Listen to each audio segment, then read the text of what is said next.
Mon fils, accomplis toutes choses dans l'humilité, et tu seras aimé plus qu'un bienfaiteur. Plus tu es grand, plus il faut t'abaisser. Siracide, chapitre 13, verset 18. Dans l'évangile, le Seigneur nous dit aussi, celui qui s'élève sera abaissé, celui qui s'abaisse sera élevé. Luc 14, verset 11.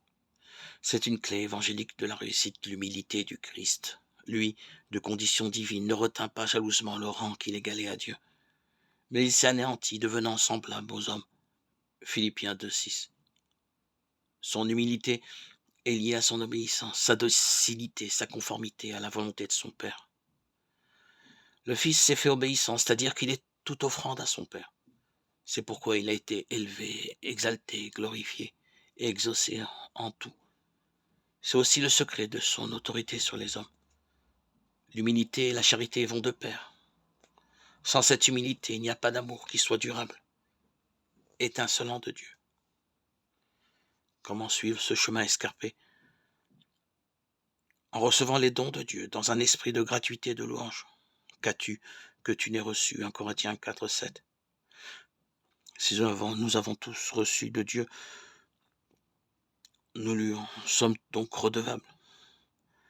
Ce n'est que justice de tout mettre à sa disposition, dons, talents, biens matériels et spirituels. Le Seigneur attend de nous que nous lui redonnions à la mesure dont nous avons été choyés par lui. En faisant courageusement la vérité au fond de nous-mêmes, l'humilité et la capacité à savoir habiter sans désespoir avec réalisme, joie et espérance. Notre humanité, nous devons nous supporter tels que nous sommes. C'est l'œuvre de l'Esprit Saint qui illumine et guérit, y compris les zones sombres de nos vies. Et cela nous préserve de danger de critiquer ou d'accuser les autres. Ainsi, par cette connaissance, et toujours en restant dans la simplicité, plus nous resterons simples, plus nous serons accessibles à tous et plus nous ferons de bien. En écoutant les autres avec bienveillance, car nous avons beaucoup à recevoir d'eux. Ne pas recevoir des autres, ne pas se laisser aider est déjà un signe d'orgueil.